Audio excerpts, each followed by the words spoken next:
What's up, guys? This is Bumpkins. You are watching the first episode of Weekly Marvel History. This is the show formerly known as Comics Daily Weekly.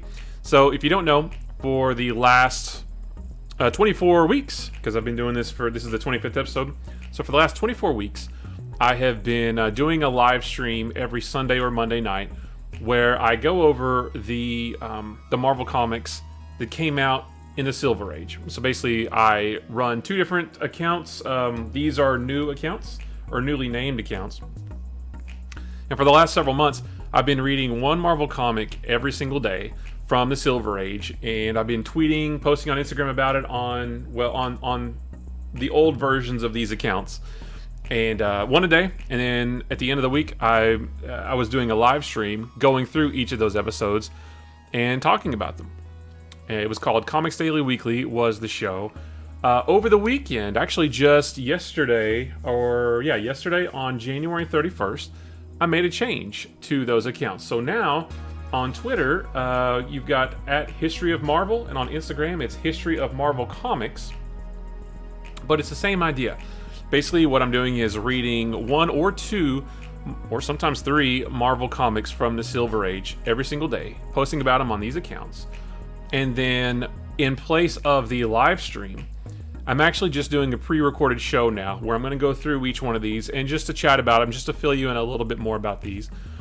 Traditionally, in the past, the show has been about an hour, but as there's more and more books to talk about, we're getting closer to the Bronze Age, which is when a lot of books were released.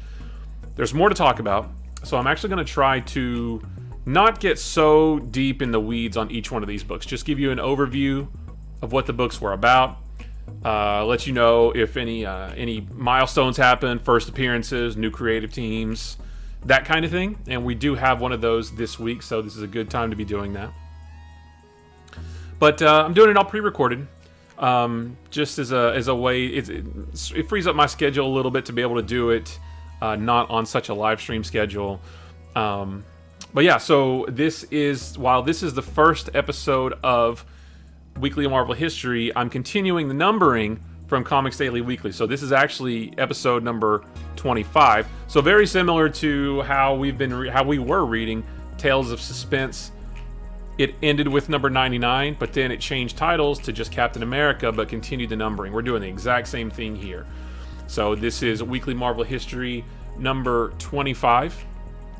But it's the first one of these pre-recorded, more condensed shows. So we are going. So what I've been doing is every week is 1 month's worth of publication from back in the Silver Age. So this week we're actually going to be talking about Marvel comics that came out, that were published or released in August of 1968. Last week we did July 1968. Next week we'll do September 1968, and it's just a way to experience these comics as they were originally released back in the old days. So we can see new creative teams, we can see the first appearance of new characters, we can see new relationships formed, we can see relationships end, that kind of stuff. And just relive the Silver Age and pretty soon the Bronze Age as these comics came out. I've been doing this. I started with Amazing Spider-Man, but went all the way back to Fantastic Four number 1, Amazing Spider-Man number 1, Avengers number 1, all that stuff, and here we are. So the comics we're going to be talking about this week: Amazing Spider-Man number 63, Daredevil number 43, Iron Man number 4, Captain America number 104, The Incredible Hulk number 106, Avengers number 55, Fantastic Four number 77, Silver Surfer number 1 was released in August 1968, Captain Marvel number 4, and Nick Fury Agent of S.H.I.E.L.D. number 3. So we're going to start off with Amazing Spider-Man number 63. This actually starts a new story arc.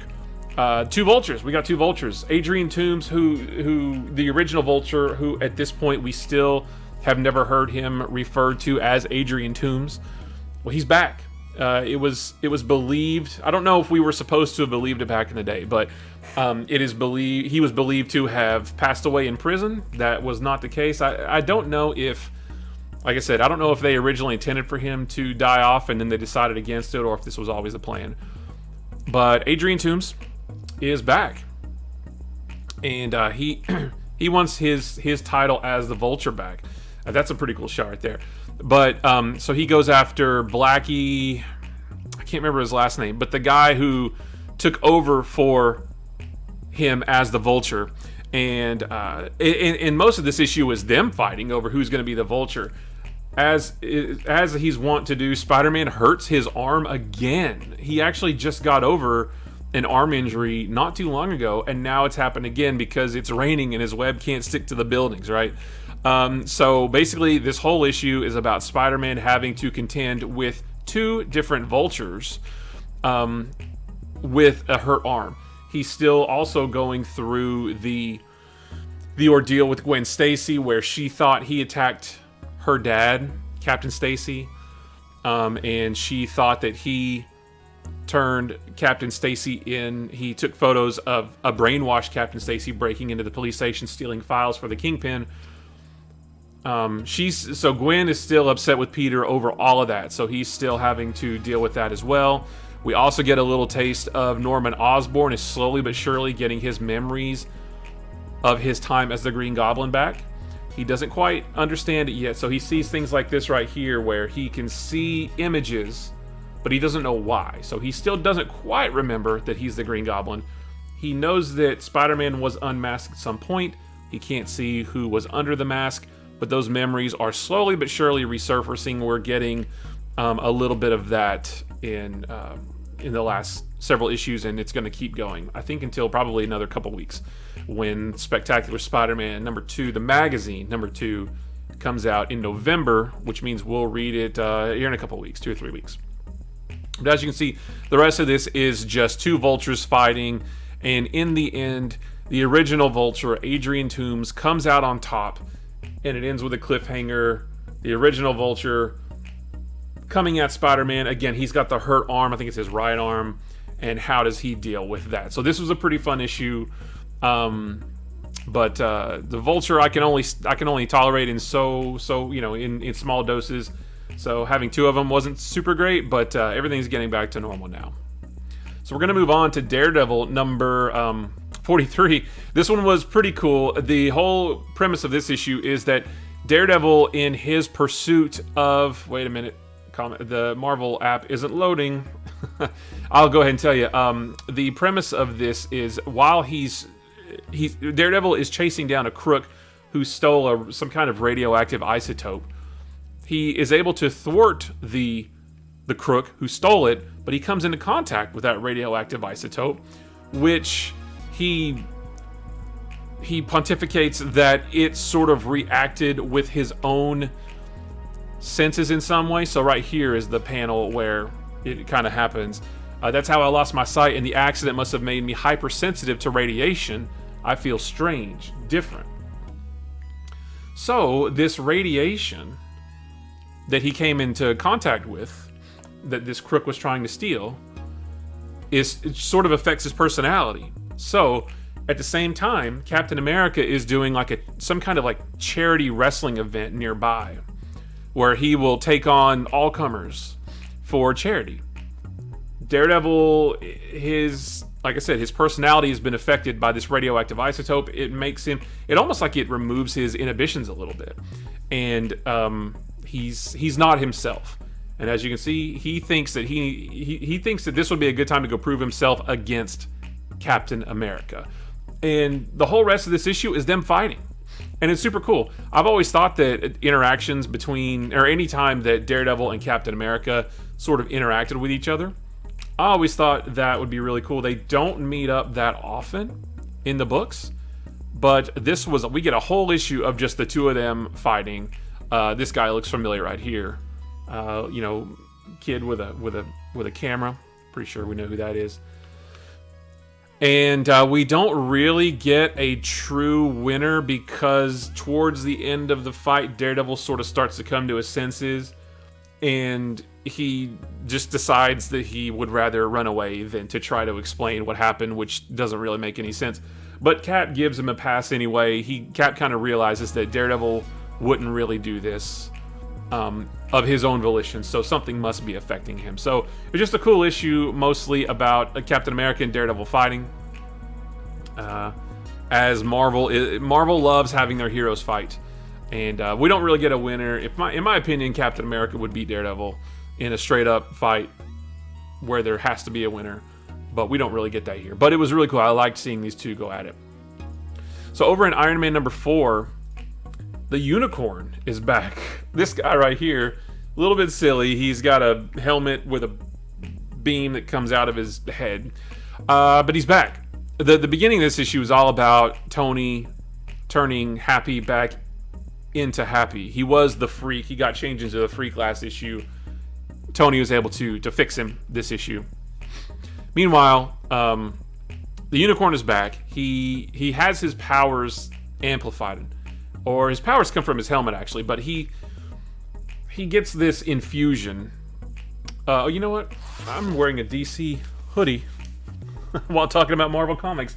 That's not right. Let's fix that. There we go. That's better. So, but in doing so, in getting these new abilities, and he gets a new suit to help with his abilities, in order for all this to happen, it has a negative effect on his body, right? And the more he uses his powers, or, I mean, you can see here, you know, he's super strong, right? But the more he uses it, the more of an adverse effect it has on his body. Well, he doesn't want to give up the power, but he also doesn't want to die or anything. So there's actually a conference full of scientists that he hears about, and Tony Stark, of course, is one of the attendees. The Unicorn goes to this conference full of scientists and demands that somebody help him. You know, he's thinking, you know, there's a room full of scientists here. Surely some of you can help me.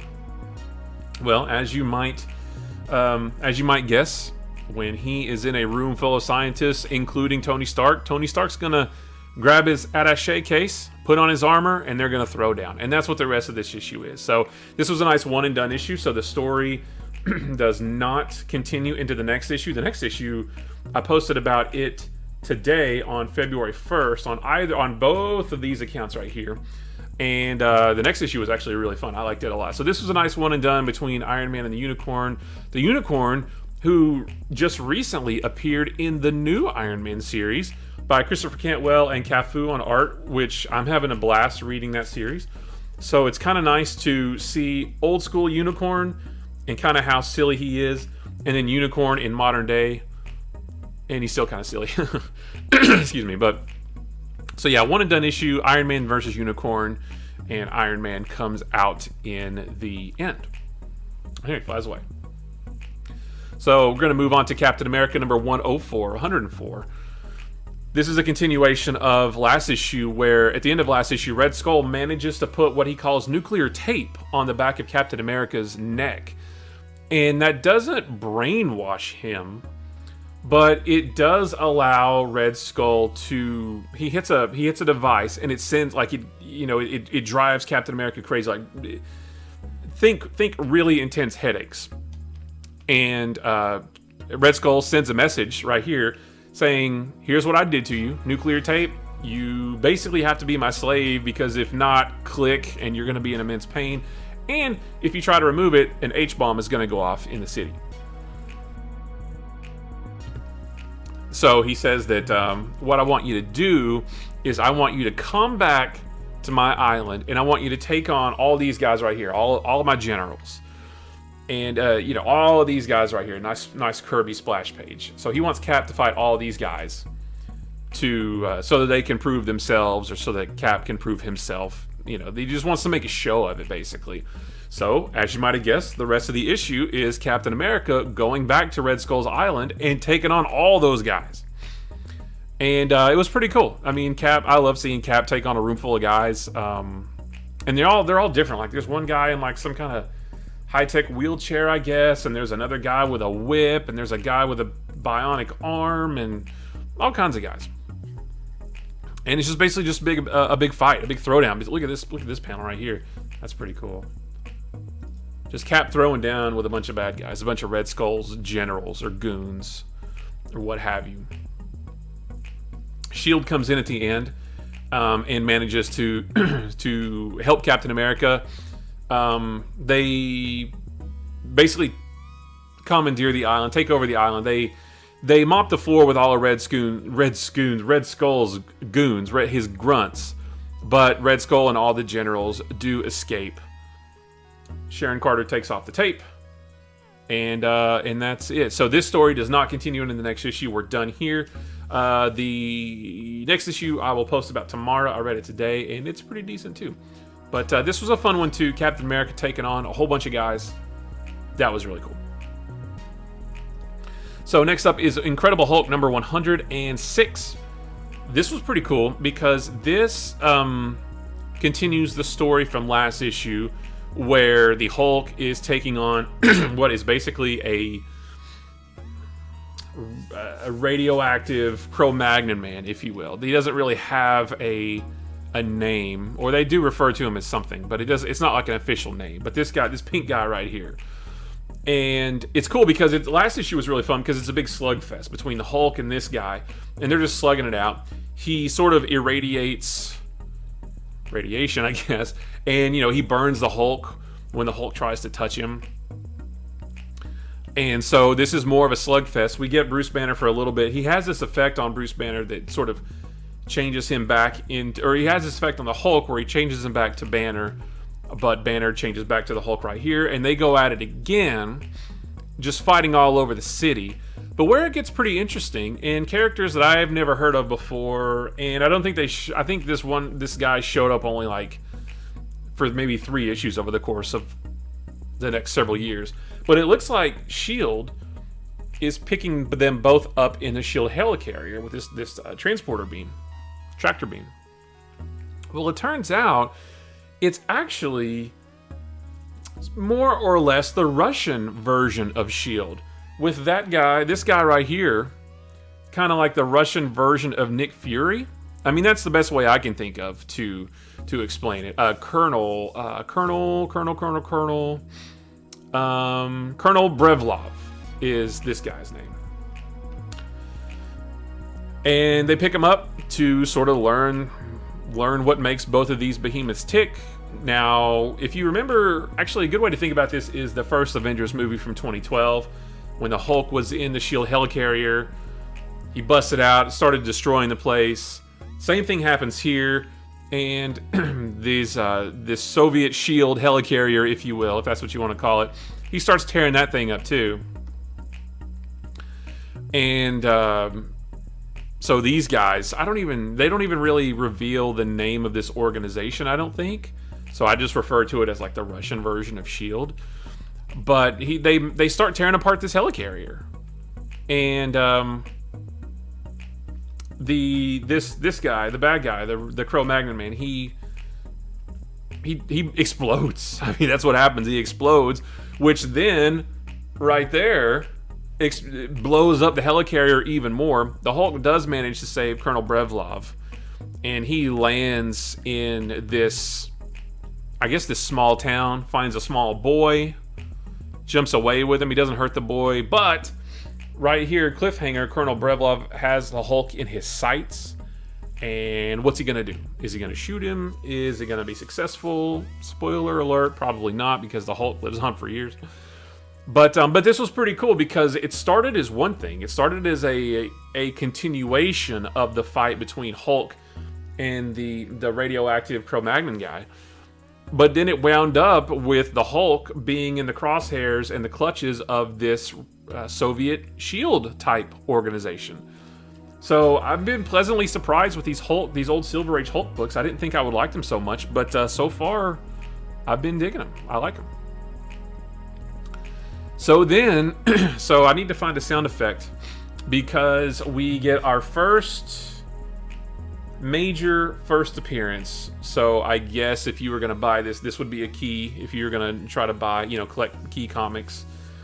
This is our first full appearance of Ultron. He did have a tiny little cameo at the very end of last issue.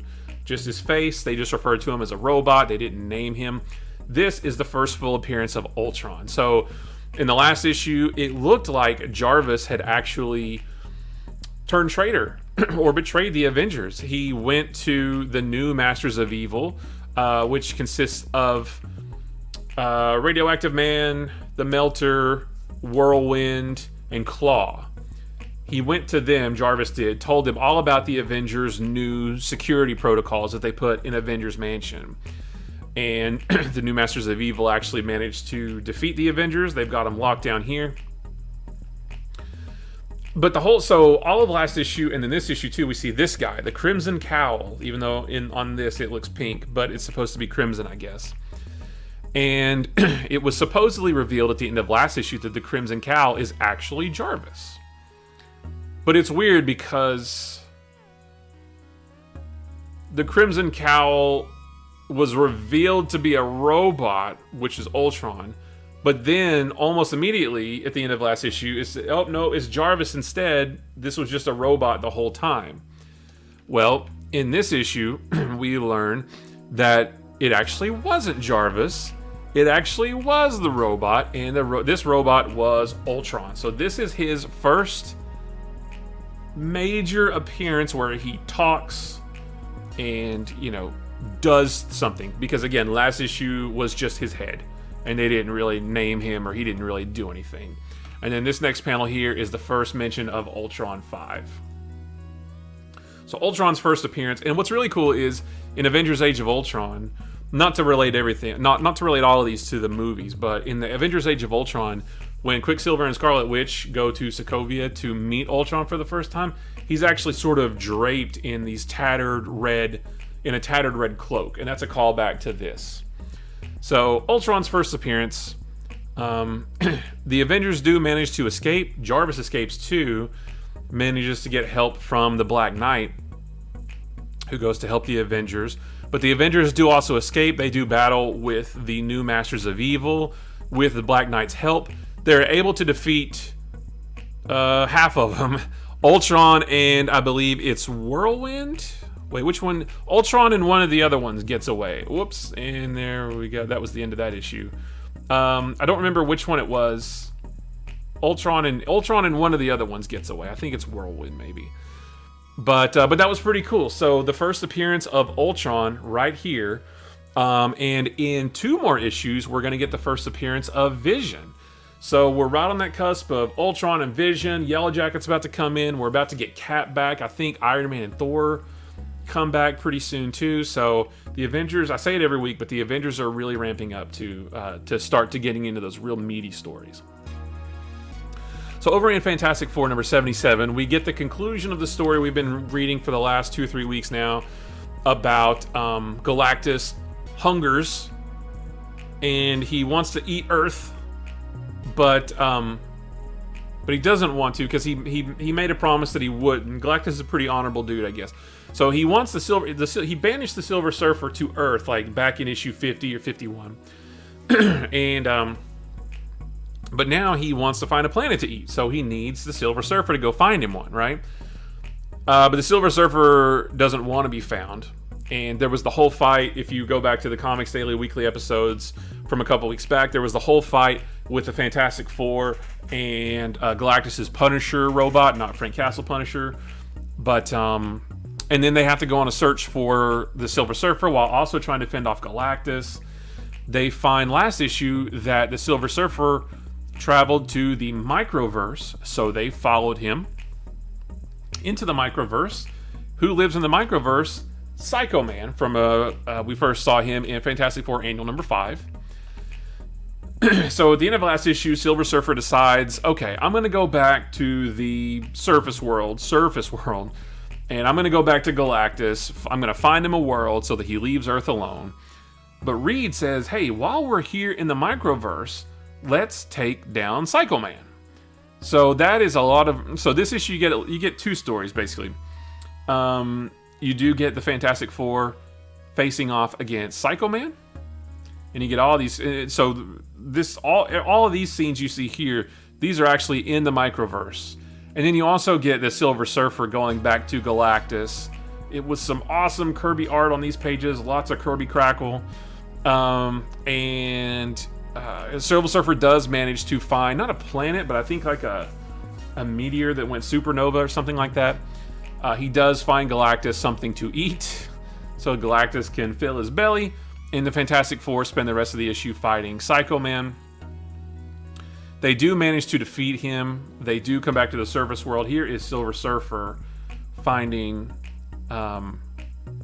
so powerful was the impact when it struck that long dead planet that it burned its way right through the core, thus releasing enough energy to bathe the solar system. Yeah, it's a meteor. A meteor hit a planet, which released a bunch of energy, and Galactus is going to chow down on that. But yeah, like I said, the rest of the issue, Fantastic Four fighting Psycho Man. They do manage to defeat him, and they return to the surface world. And that is, so this is the end of that story.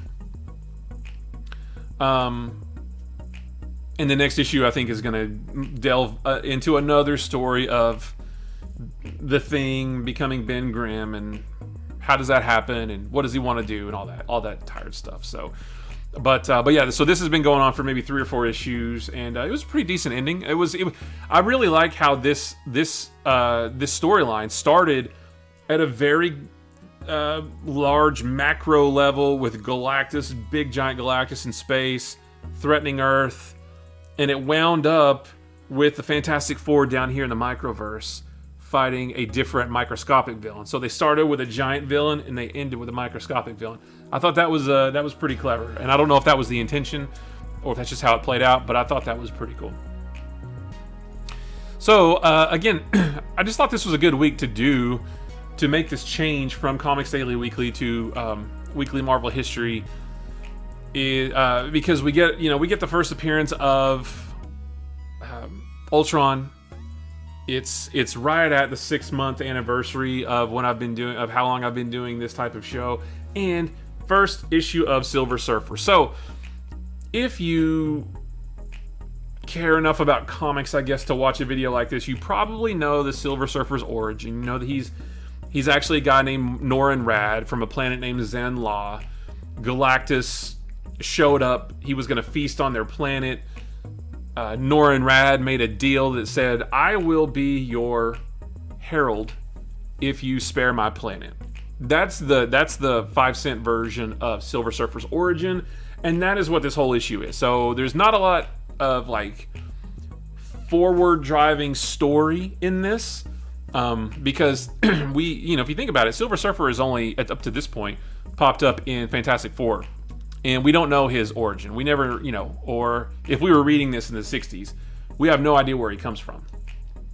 Well, now we know. This whole issue is about Silver Surfer's origin. Art by John Buscema, and inks by Joe Sinnott.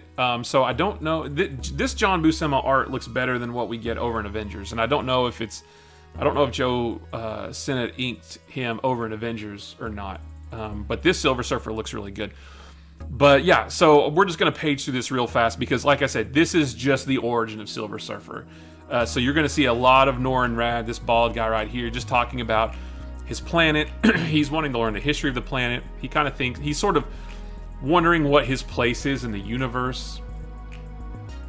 He's learning, like I said, he's learning about the history of his planet, sort of what has become of his people. They've kind of gotten soft, I think he feels a little bit.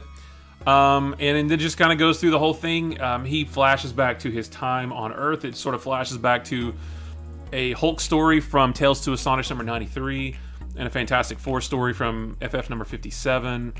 But the whole story, like I said, is a flashback of him thinking back to his beginnings. So, as a reader in 1968, this would be really cool because you're getting all this extra detail about Silver Surfer. What, you mean to tell me that he looked human? He was like a normal-looking guy. I mean, he was bald, but, he was a normal-looking dude from another planet? I mean, that's pretty cool, right? So this is a really, really nice, fleshed-out intro to Silver Surfer. If you think about a lot of the heroes that we've seen, like, I think about Hawkeye all the time. We are 55 issues into the Avengers, and at that point in the Avengers, you still don't know Hawkeye's real name. You still don't know Clint Barton. Like I said, with Adrian Toomes and the Vulture over in Spider-Man. We're at issue 60-something in Spider-Man.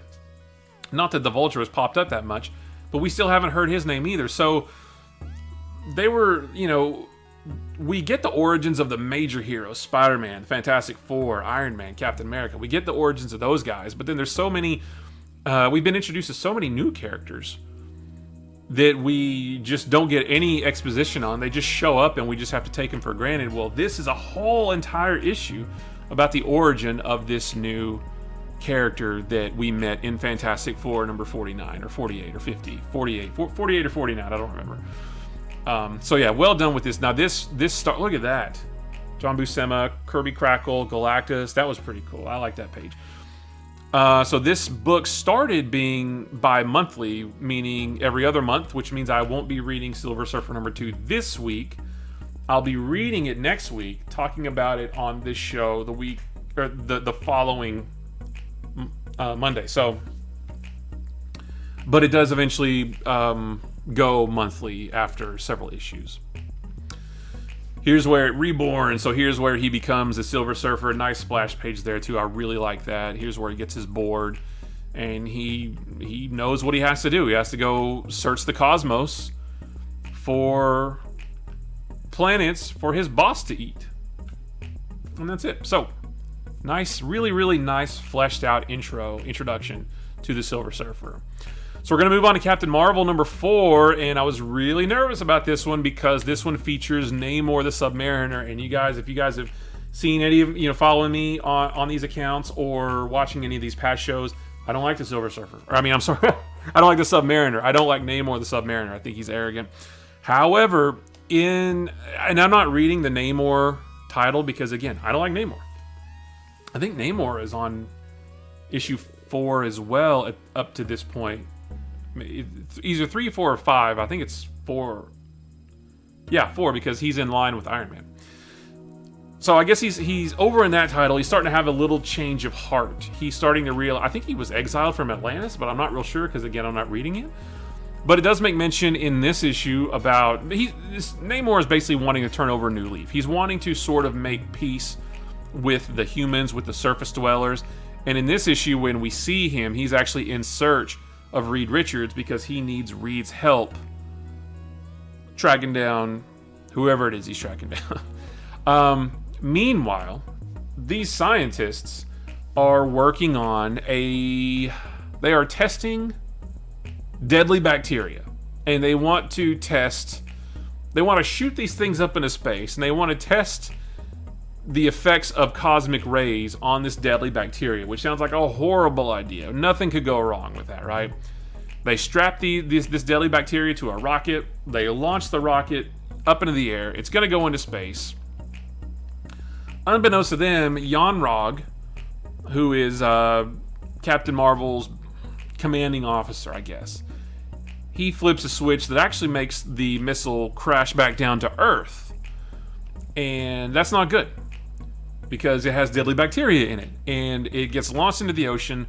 The thing is going to explode, and it's going to be bad. All this deadly bacteria is going to get loose into the water. Namor runs into this. He sees this, and Namor, being the guy that wants to actually try to do some good, he says, "Hey, I'm going to go return that to that aircraft carrier over there. Hey guys, you misplaced your missile. Here you go." Well, Captain Marvel, he's having a little bit of crisis of conscience in these last few issues. He wants to sort of help the humans, but he knows that he may be instructed to turn on them in any minute.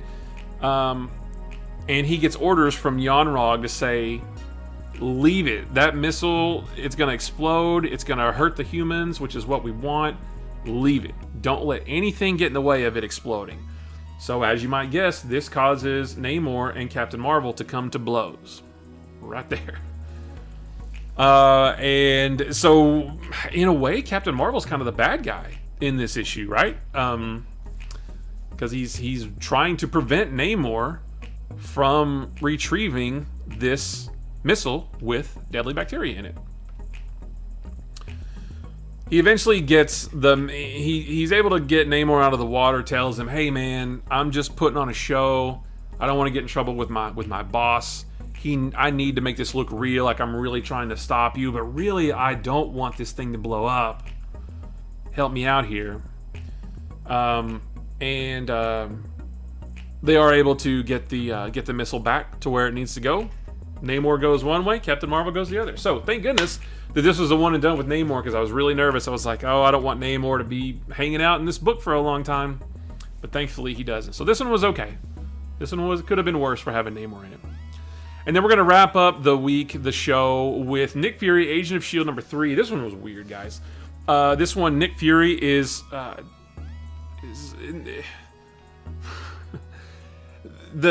me blow that up for you. Yeah, there you go. Dark Moon Rise, Hellhound Kill. Nick Fury is at this. Let me pull my notes, because this one was just bizarre. I don't know what Jim Steranko was on when he wrote this story, but basically Nick Fury's investigating the death of one of his old World War II buddies. He goes to this place called Castle Ravenlock, and this whole story is... The best way to describe this story is, think about any episode of Scooby-Doo, where Scooby and the gang think that they are hunting a ghost, or trying to stop a ghost who's terrorizing a town, or something like that. That's exactly what this story is. Supposedly there is a ghost that is haunting this castle, or this moor, if you will, and Nick Fury tries to stop him, and so there's the supposed ghost right there, guys. It just turns out, this story was really, really hard to follow, because they drop like 5 different characters on you, and it's really hard to keep up with who's who and who's the good guy. Oh, look at this. Who's the good guy and who's the bad guy, and I had such a hard time understanding this. I can't even really tell you what happened or who was responsible, except for the fact that it was very Scooby-Doo-esque, where, I mean, there wasn't a literal mask taken off, but it turns out that one of these new characters that we were introduced to is behind the whole thing. Guys, I hate to end this episode on a note like this, but I just didn't understand the story. I didn't get it. And Nick Fury, he finds that there's like a secret underground base. I don't know, guys. I mean, this was not. I didn't like this at all. I wanted to read. I started reading Strange Tales, because I had a hankering to read some spy stories. And we got a lot of that in Strange Tales. And then Nick Fury broke out into his own series. And the first one was kind of a spy story, but then last week we got this weird island full of these weird genetically evolved monsters, and now we get this weird ghost story. I don't know, guys.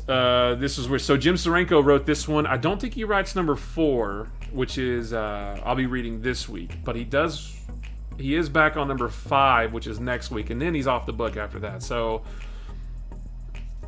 we'll have to see if this. I want to read if this story doesn't get back to being like spy espionage type stuff within the next couple of issues.